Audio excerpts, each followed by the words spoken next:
CQ. Hello, CQ, the old friends. Now, time for the Thursday edition of the Old Friends Get Together, and I hope the clock is right because my ability to receive WWV is not right this morning. So, anyway, this is W4MEC, net control for the Thursday edition, and the Old Friends Net meets 3 times a week, Tuesdays and Thursdays at 9 a.m., and Sundays at 4 p.m. on this frequency, 3715. This net is carried out in amplitude modulation and roundtable style. I'll take check-ins from everybody that wants to participate, and we will get in a nice, neat row and go on from there. Let's see. It's a great place to sell stuff and or look for something somebody might have for sale, or a bit of knowledge you might need. And while we primarily prefer vintage gear with glow-in-the-dark, anybody that can generate an AM signal is welcome to participate. So, for those wishing to join us today on Thursday, please give W4MEC a call and comment. Good morning, Charlie. W4LLR. N4LQ. K4GDN. KZ4 Bravo. WB4NKL.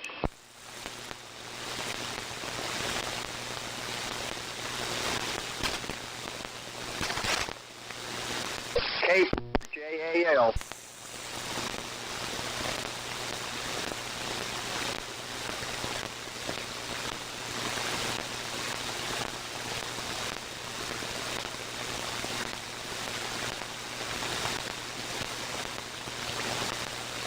I thought I heard somebody that was about to double with Jimmy, but so far I've got Dave, WA4LLR, Steve, N4LK, George, K4GDN, John, KZ4B, Cliff, WB4NKL, and Jimmy, K4JAL. Who others?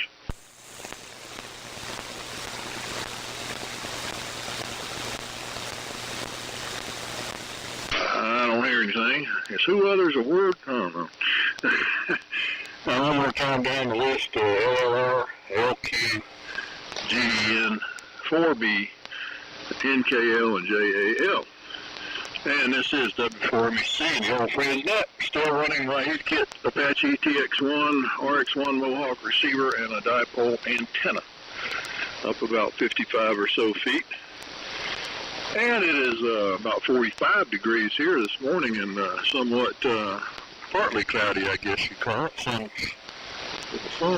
The sun's currently not shining, but there's blue sky up there. Missed the Thursday net, and was making my last run to Mill Spring to pick up my daughter and take her to work, and that was the last time I had to do that because the car got down about 1:30, and we could take it down to her and drop it off and get the heck out of Dodge. So dropped it off at her place of work, and she drove home. And hopefully it will continue to run, even though they did not find all the problems. It's got one in it. At least the compressor clutch doesn't have worn out bearings and dragging metal on metal there and smoking. So other than that, she's doing okay. So let's get started with Dave, WA4LLR, and the group W4MEC. W4MEC and the group WA4LLR. Well, good morning to everybody. We've got about 37 degrees and partly cloudy up here in the eastern jungles of Yancey County.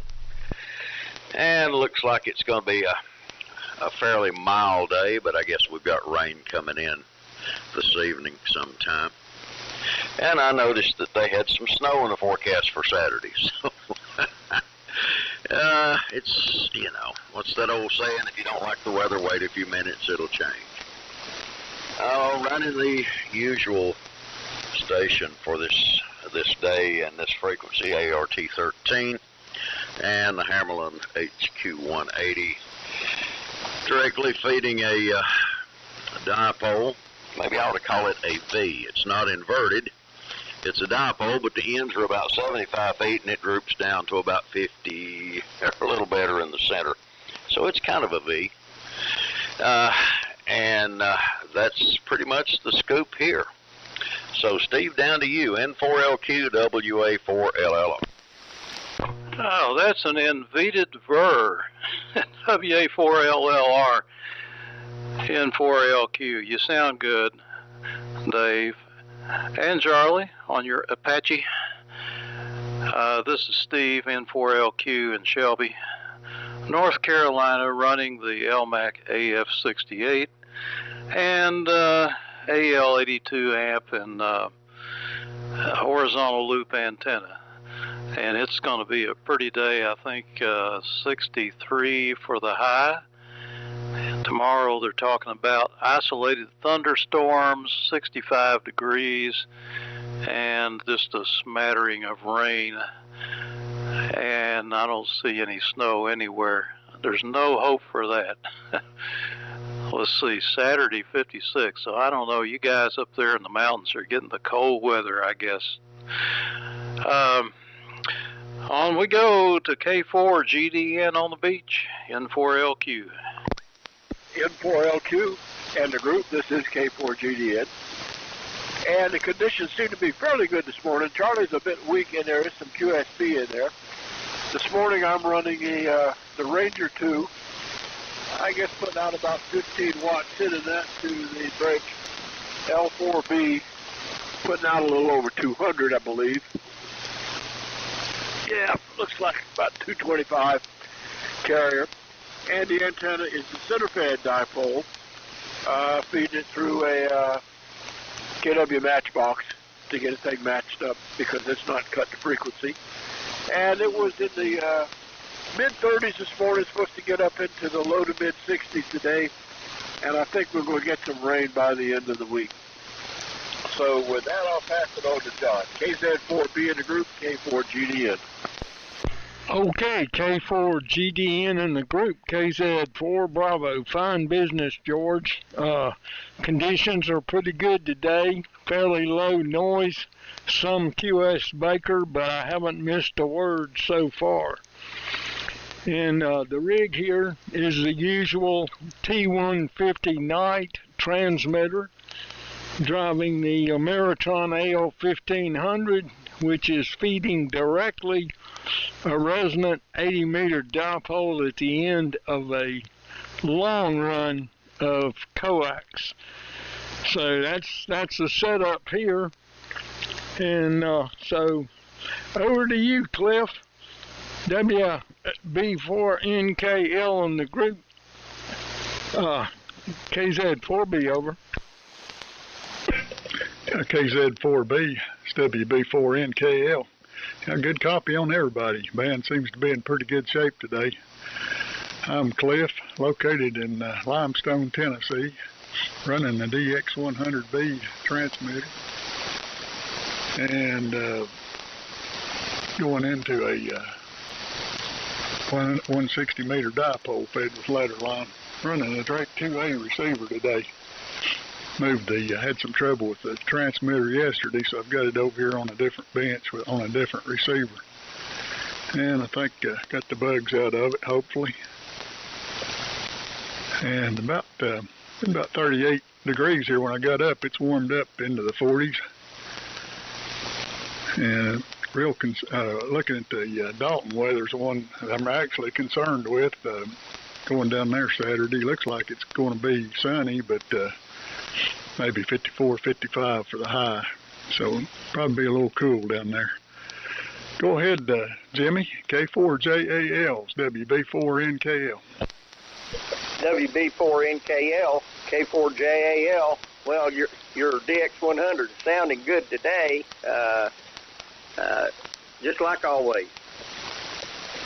It's 37 degrees over here. I'm running the rice box. I'm too lazy to go to the shack. 7610, feeding into R6, R something another Italy, RM Italy, and an end fed. Of course, got to use a tuner on it. going to be a good day. I'm still up to my nose in taxis. Hope to get through all that and give all my money away. Back to you, Charles.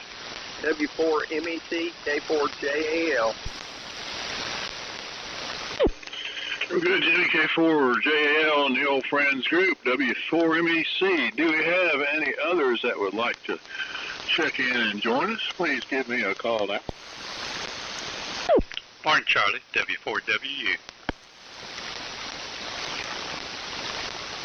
We got Richard. Anybody else? Hey, good morning, Richard. You'll be after Jimmy on the next go round if he's still hooked up with us, and go ahead and make a transmission and turn it back to me. W4WU, W4MEC. Okay, thank you, Charlie. Just checking my meters here, making sure everything was okay. I'm on the Viking Valiant 2 this morning, transmitting and receiving on the GPR-90. And the antenna's a MFED halfway. And that's about the rundown of the station here today. Weather looks good down here in Calpine. It's about 48 degrees, and I guess it's clear outside. I haven't even been outside. Let's see. Yeah, it looks like it is. I'm sorry I'm not going to be down in Dalton. I wish I was, but I'll be at Charlotte here in a couple of weeks, and I think we're going to Sevierville after that. My wife likes to get up there and play tours for a while, and I do a little fishing while I'm up there, too. I don't do much catching, but I do fishing. Anyway, back to you, Charlie. W4MEC at the group, W4WU. Real good, Richard. W4WU and the old friends, W4MEC. Any further check-ins for the net? Come now. Nothing heard, or maybe I didn't wait long enough. Anyway, it's W4MEC and the old friends. I did write that down in the right place.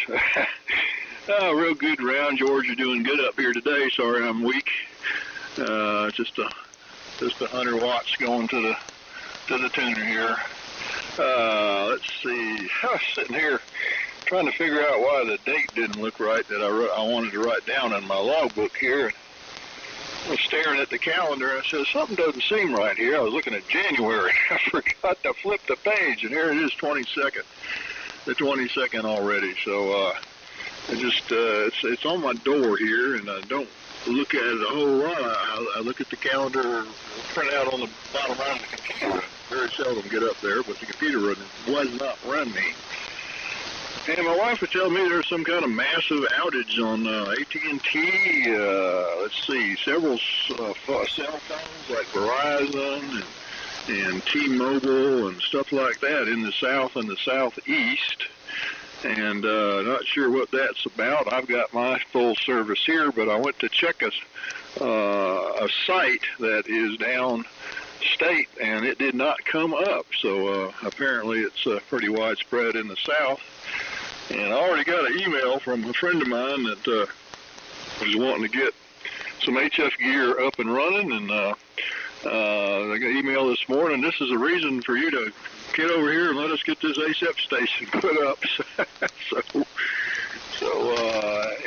And if you're aware of the what was the thing? AT&T is wanting to do away with all landlines and put everything on Wi-Fi, I guess, which in their infrastructure of cable, rather fiber they're putting in. That's kind of weird, but they want to get rid of POTS, is all the copper is what they want to do.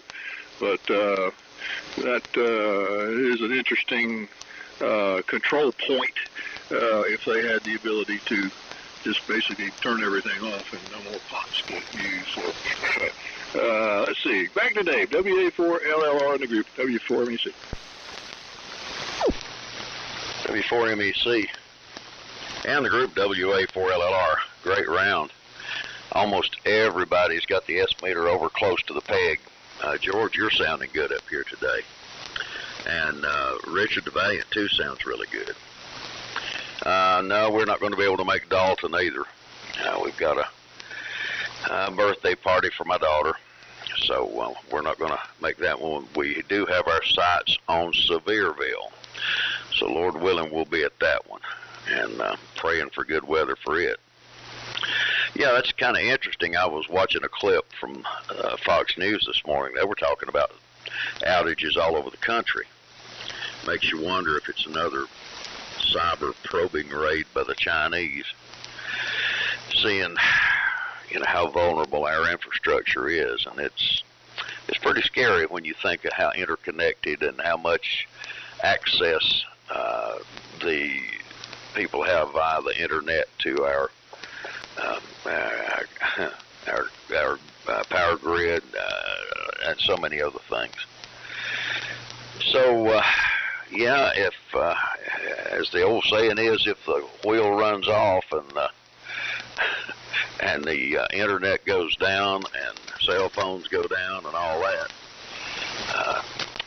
these old HF rigs are going to be pretty valuable. Let's see here, what all's going on? Well, last night or yesterday evening, just after 6 p.m., we had an X-class solar flare that kind of created havoc for a while. Our space weather this morning is calmed down, and we have good band conditions. Sunspot number's 45. Solar flux index is 170, and the K is 2.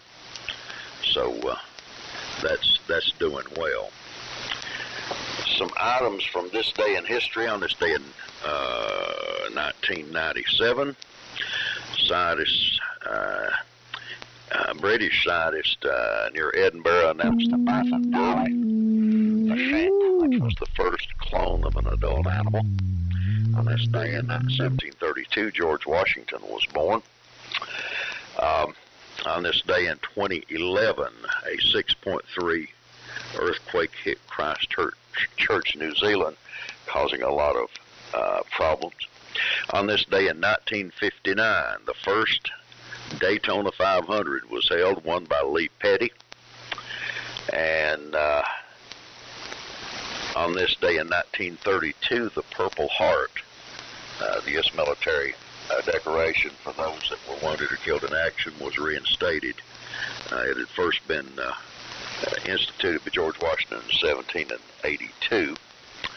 And on this day in 1978, Navstar 1, the first functional GPS satellite, was launched. Down to you, Steve, N4LQ, WA4LLR. Yeah, WA4LLR, N4LQ. Good morning, everybody that checked in, and good morning, Richard, on your Valiant 2. It's good to hear you. Fine on that GPR 90. That's a fine receiver. And Jimmy, on your Italian rice box there. At least we can understand you, sort of. Just giving you a hard time. Yeah, just sitting here reading about this outage. It appears to be just wireless cell phone stuff and not landlines, so I guess that changes things. I don't know how they're all tied together, but yeah, so it'll be interesting. I don't know if we'll ever find out what actually happened. And it was only 70,000 people to begin with, and then it went down to 50,000. And I don't think that's a whole lot in the grand scheme of things, because there's millions of users. Although it would be a massive inconvenience nowadays, everybody depends on it, mobile service. And sometimes I end up using it when our cable goes down. I'll use the cell phone to get the news and email and everything else. Verizon has been offering what is it? Yeah, if you got the level 5 service, you can get internet, but we don't have that right where we are. We got 4, I think it is. We're just a little too far away. That category 5 is a little bit scarce here in Shelby, and you got to be real close to it to make it work anyway. But it is fast. Anyhow, as far as the boat anchors during times like this, I guess if you lose electricity, then your boat anchors aren't going to work too well, unless you got some kind of backup power, and you might not want to run something that draws 500 watts of power. So you might want to have a solid state rig like Jimmy's when those times happen. But anyway, over to George, K4GDN, N4LQ. N4LQ in the groups, K4GDN. And, yeah, the internet, losing it would be a problem. I've got enough power I can run, and I have auxiliary power. I've got batteries. I keep a couple of 100 amp hour deep cycle batteries on, including my battery out of my RV. I take it out of the battery box and bring it into the shack, put it on the trickle charger. So it's always up and ready to go. And I've got several solid state rigs that I could run. Some of them don't take all that much power. So I think I would be okay there. But you're right about this business with the internet. Even the TV coming off the antenna, there is some internet control of the television set.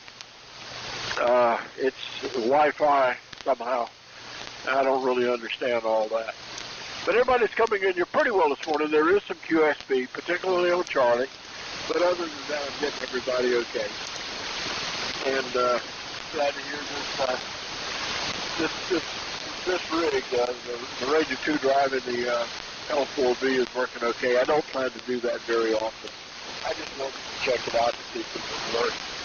And like I say, I'm putting out a little over 200 watts. And that's a plenty. So with that, I'm going to pass it on to John. KZ4B in the group, K4GDN. Okay, K4GDN in the group, KZ4B. Fine business, George. Question for Dave. I'm showing my ignorance, maybe. Landline telephones started out with automatic dialing with a Stroger switch, and then they went to a tone. And I'm wondering, is that what the pot has to do with? You had mentioned getting rid of the pots. If you would elaborate on that, I would appreciate it. And because I'm not familiar with that term. Shifting gears, last night we were talking about steam engines. And I work for the Midrex Corporation in Charlotte, North Carolina, where we had a direct iron ore reduction process and put plants in all over the world. So I joined Midrex and saw the world rather than joining the Navy. And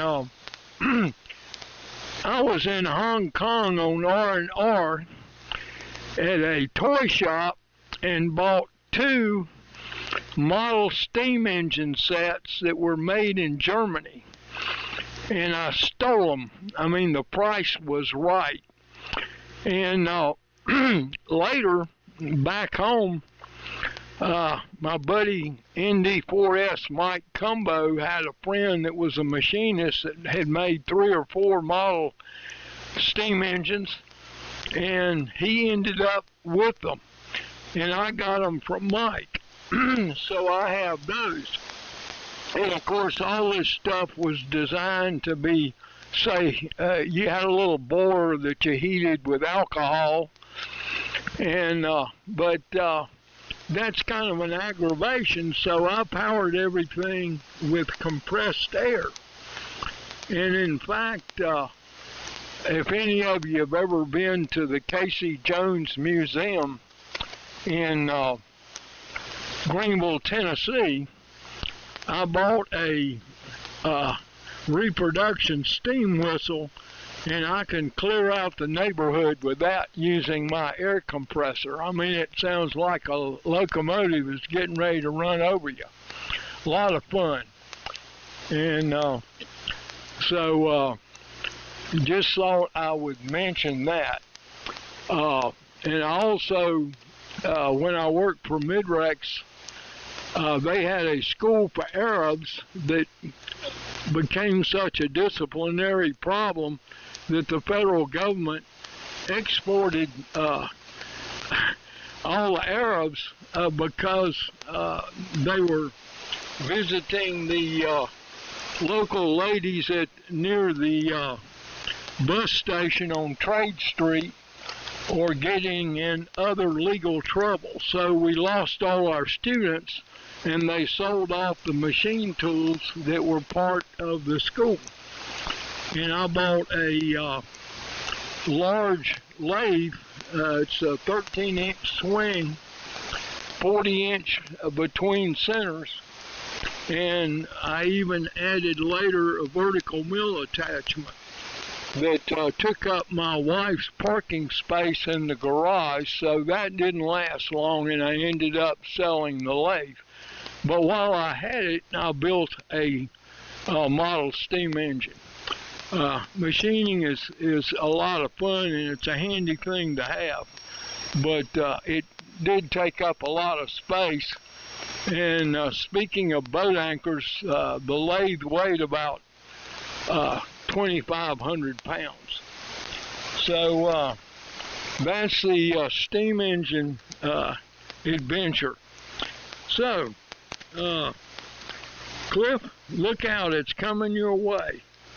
WB4NKL in the group, KZ4B, over. KZ4B, it's WB4NKL. Good deal, John. That lathe's a pretty heavy thing to move around. Sounds like 2,500 pounds. POTS lines on the railroad, we were always told that meant plain old telephone service, but it maybe has some other meaning, but that was my understanding.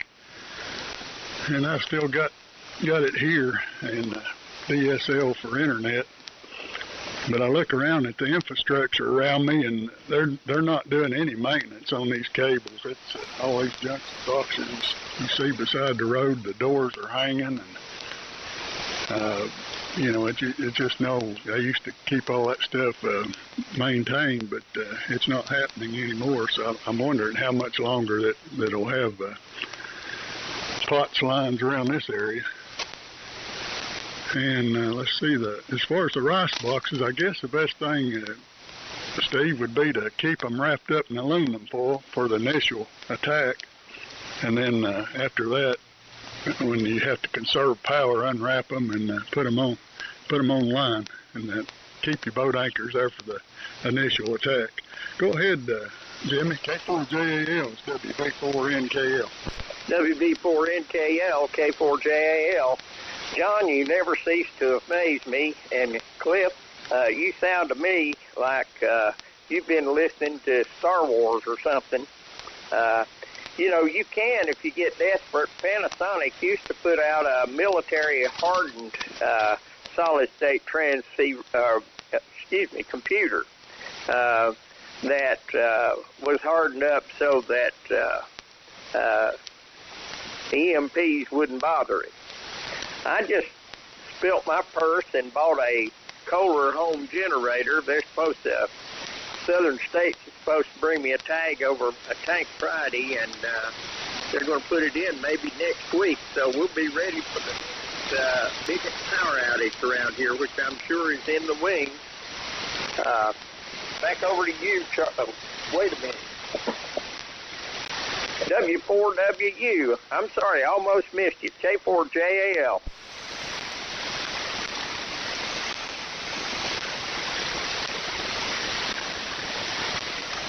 Hey, Richard, you still there? W4WU, W4MC.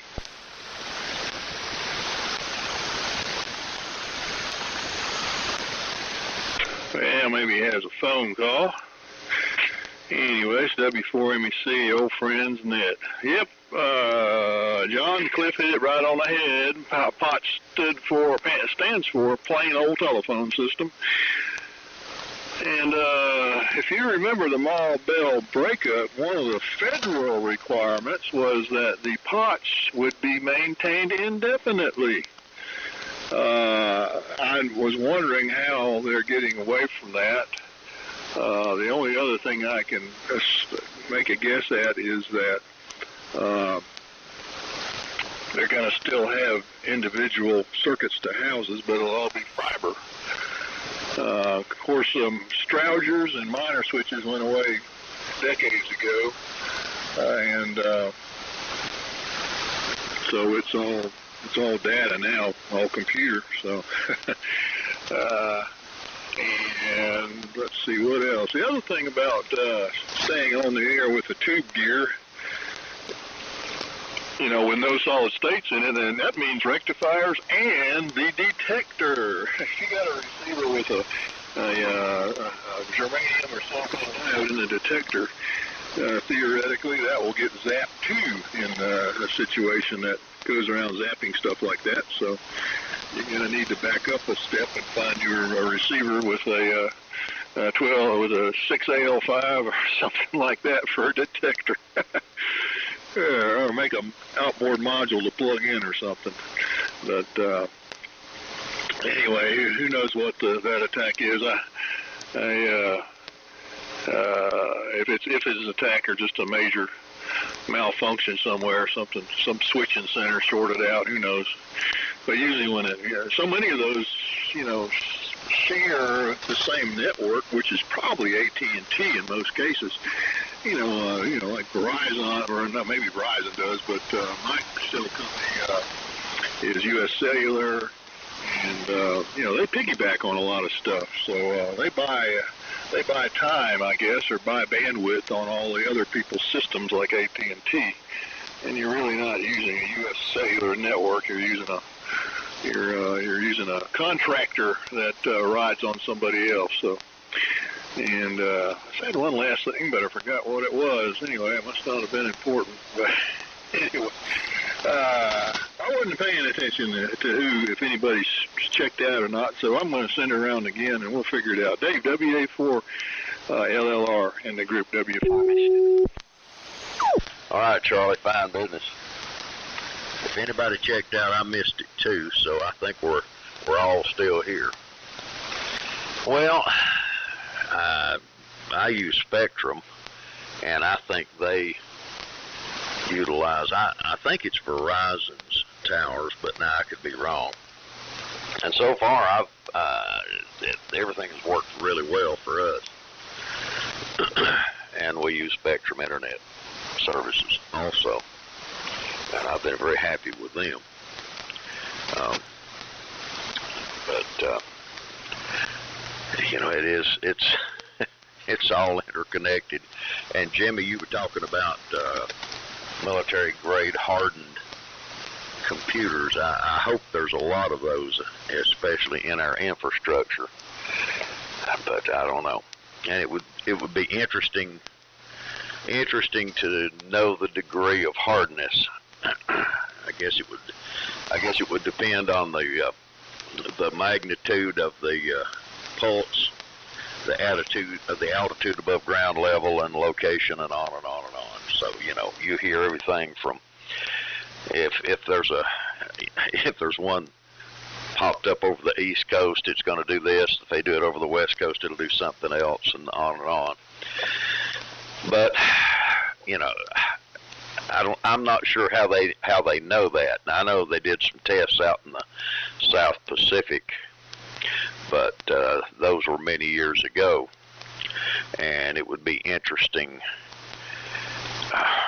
to know if, you know, how much we've hardened things, and on and on. I know there was a talk for a while, if you put your, you know, one of the rigs in a microwave oven that you weren't using, of course, it would kind of protect it. But one of my friends did some experiments, and he put a cell phone in there and called it, and it picked up just fine. But I don't know what wavelength is needed to really fry the electronics. The super high frequencies might do it just fine, probably would. So it's an interesting question. I hope we don't have to find out the answer to, but I'll be surprised if we don't. Jimmy, congratulations on the generator. I'm glad you got the tank coming, and folks gonna get that all set up for you, so you'll be ready for the next round.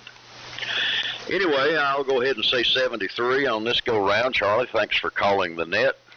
Everybody have a great rest of the week. Lord willing, we'll look for you Sunday afternoon.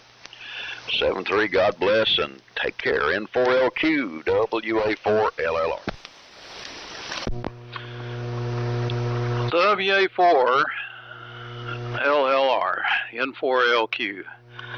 Well, 73 there, Dave. Have a good one.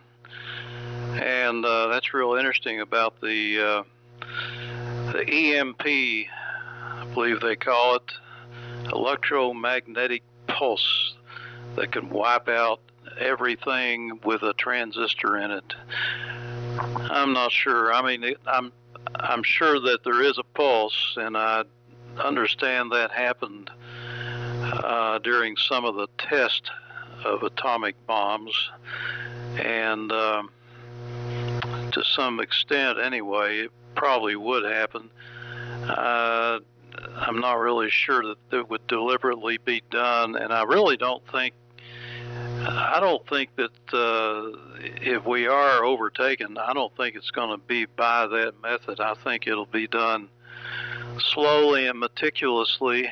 As far as outages go, the Chinese have already implanted enough of their system into ours. They can hack it in and pretty well take us down, the power grid down if they want to, and cause all kinds of problems. And the other day I was reading about the ICE has caught quite a few Chinese coming in south of the border here, and they are organized. They're well dressed, apparently, in similar garb. They've got similar IDs, and they are arrested and then released, and nobody really knows why they're here. But I know it's easier to get in here than it is to get out of China. That's for sure. Spectrum cell phone, that's what we have. Their cell phone service saved us quite a bit of money, and it is supposedly Verizon. So it seems to work okay. I didn't notice any difference when I switched over, and I just took our phones over to the Spectrum store, and they did the switcheroo, and I walked out, and it started working, and haven't turned back since. Never had a problem with it. Now, Spectrum cable, that's not the same story. The cable system is pretty fragile, actually, and these little amplifiers, boosters, and repeaters scattered all over the place are pretty sensitive, and they, weather gets them and so forth. And cars get them. So I don't know about the foil, wrapping the foil around a radio. I'm just going to rely on the metal case, I guess, if it's got one. But anyhow, I guess we'll just go ahead and pass it around. I'm not in any hurry to go anywhere.